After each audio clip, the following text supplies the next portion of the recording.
I'm currently traveling and I only have access to a hotel gym. So I thought, what better time to record a video and show you guys exactly what I do in these situations to get and stay shredded. I'll be taking you through all the exercises as well as my thinking framework when walking you through them. Let's get into it. I only have 30 to 45 minutes and this is what I'm presented with. So first thing, always warm up, and we're gonna do some light cardio on the treadmill. 5 to 10 minutes, get the heart rate up, and then we'll get into the first exercise. Before we get into it, I just want to share that I didn't 100% feel like showing up, but it needed to be done, and I really wanted to record this for y'all. Honestly though, once I was there, it was a lot easier. Just know that even I don't always feel like it, but discipline is doing what is required regardless. Alright, that's warm up done. I feel good. First exercise, Bulgarian split squats. And just to explain exactly my thinking framework, I always do full body, especially in these situations, because I'm traveling. I don't know when my next workout will be, so full body is the best way to go about it in these situations, and today's leg focused. So we're gonna start off with Bulgarian split squats. What's really difficult when you travel is just having access to heavier weights. So for the Bulgarian split squats, the 20 kgs that are here will do, but I'll also show you how to navigate through it when you don't have heavier weights and you can lift a lot heavier already. We always want to warm up first, and that's important to develop the mind-muscle connection with the muscles, warm up the target muscles to avoid injuries as well as to perform better. Depending on the exercise, you either want to do 2 to 3, sometimes 1.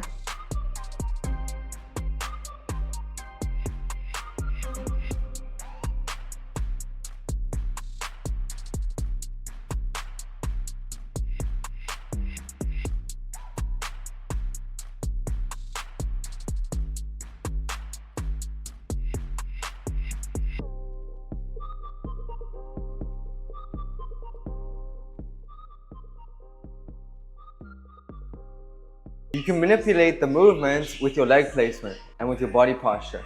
So if you have your leg more forward and your body is more over your leg, it's more glute focused. And if you're more upright and your leg is further back, it's more quad focused. So depending on what you want to focus on, you can manipulate it like that. One way you know you're pushing yourself is if your reps are declining with every single set. And if you're not pushing yourself, then your muscles won't grow as much as they could. So if your reps are going down, or you need to drop the weight, it's a good sign. If you can't do Bulgarians for whatever reason, you can do stationary lunges. So pretty much you just hold the weight and you go up and down like this. That's a great alternative for Bulgarian split squats. With shoulder press, you involve actually so much of the front delts. Like if you think about the mechanics of the movement, whereas this is side delts. So you involve so much of the front delts, but they're already so active in bench press movements or any pressing movements. Fly as well, even on the fly. So you can, from a pure bodybuilding perspective, all you need is lateral raises. I would include, I really like upright rows, so you can load a lot heavier. But even with the lateral raises, the key is really focus on driving, because remember we said with the upright row, up and out.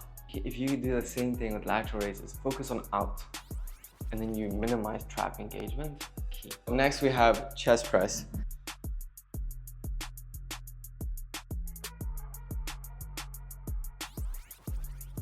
What's important here is chest up and control.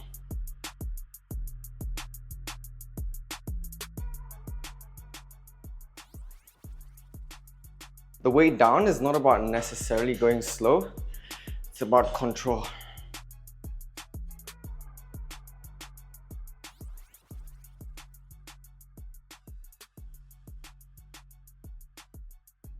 I had ice cream yesterday. Why do I feel weak?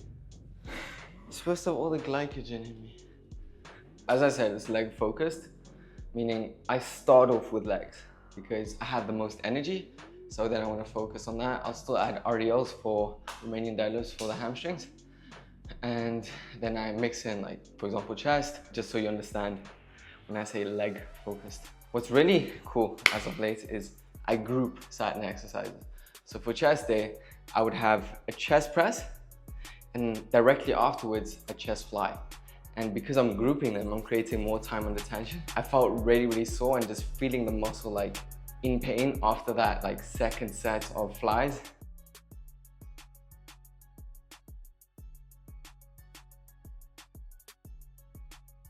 And at the end, let me show you, to really fatigue your chest, you can do partials. So you guys, high as you can. As high as you can until you can't anymore. And one final thing that's very important is breathing. So on the way down, you want to breathe in, you push up, and just before you reach the top, you breathe out. It's the best way to maximize your strength. So we've got about 10 to 15 minutes left. We're gonna do a superset of chest flies. Remember grouping, important, which is the chest press, and then RDLs, Romanian deadlifts for the hamstrings, and glutes. Let's get into it. With these, you don't wanna go all the way up.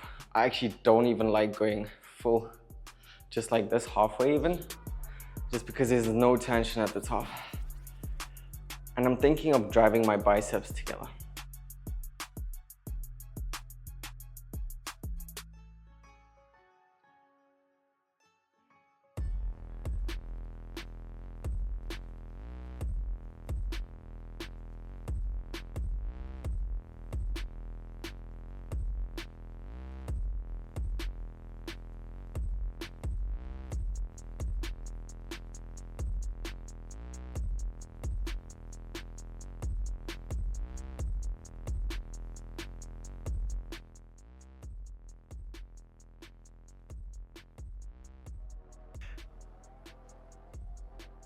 What's important here is you want to push up through your heels and drive your hips forward. Think about as if there was a wall behind you on the way down, touching that wall with your glutes, and then driving your hips forward. Feeling a stretch in your hamstrings on the way down. Let's say you can chest press 30 kgs, incline, and there's only 20 kg dumbbells. That's very normal in a hotel gym. You want to basically control the weight a lot more, because the muscle doesn't care how heavy you lift, it only cares about tension. And you can add more tension by controlling the movement so much more, maximizing the stretch, and then going up, controlling literally 3 to 5 seconds if you have to with 20 kgs, because the main thing is you want to fatigue the muscle and create as much tension as possible. And you do that by controlling. So if you can do 30 kgs more, you only have 20 kgs, literally, I promise you, you will be humbled if you control the weight for 3 to 5 seconds. For the final 2 exercises, as I said, isolation for the triceps and the biceps, we're gonna do a superset of incline dumbbell bicep curls and skull crushes. Let's get into it. Here it's so important to keep your chest up, because you're maximizing that stretch in the bicep, and the stretch is the most important thing.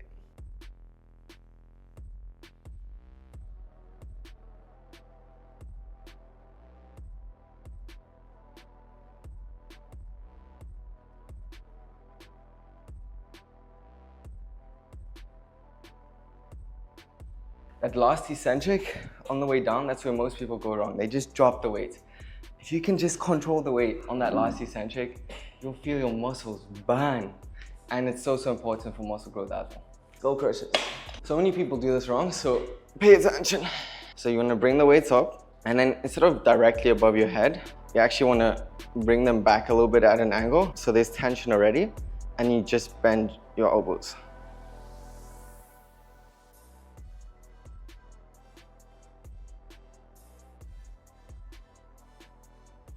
Gonna do 2 sets and then we're done. Did abs yesterday, so no need for that. Most people overdo it, overcomplicate it. It's actually just 1 for the upper abs, 1 for the lower abs. And for the upper abs, you can do some sort of a crunch movement, whether that's a decline sit up, I like doing that. Normal crunch on the floor if you can't do that. Any type of crunch movement. Even the cable crunch is great if you can do it properly. And then for the lower abs, some sort of a leg raise, whether that's a hanging leg raise on the bar, the Roman chair where you have more assisted, or you can even do it on the ground lying. So those are the only 2 ab exercises you need. And then obviously focus on your nutrition. So to feed my ego, always when I have a pump, I gotta see how I look, right? So let's have a look.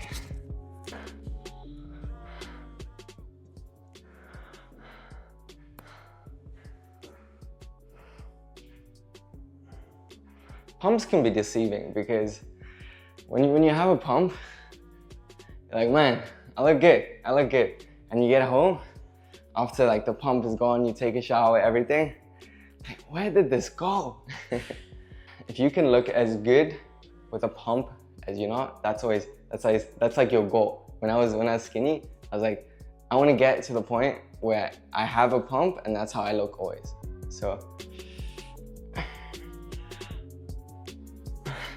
yeah, I'm feeling good. Okay, last set.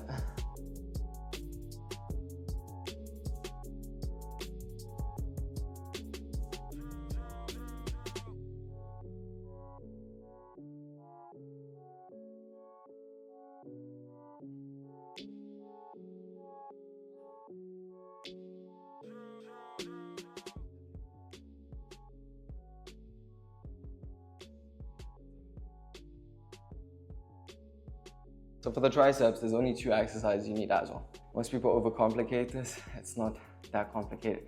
So you saw me doing a skull crusher. This is where my arm is more extended. You have 3 heads of the tricep. You have a lateral head, a long head, and a short head. Now, the lateral head and the short head, they connect to the humerus. This is the bone right here.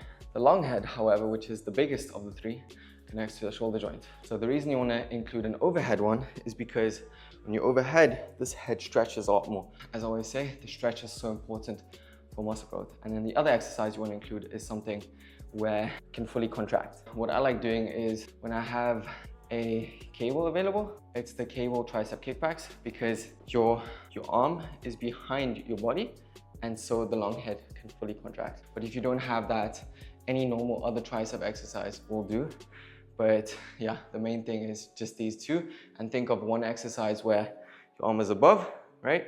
And one exercise where your arm is behind to maximize tricep growth. So I'm done, I'm finished. I'm literally finished. Can't even talk. So that was a 30 to 45 minute workout. Intense, good, and yeah, I enjoyed it. So if you have any questions, comment down below and I'll get back to you. I'm freaking tired, but if you like this type of content, just let me know. But other than that, I'll see you in the next one. Peace.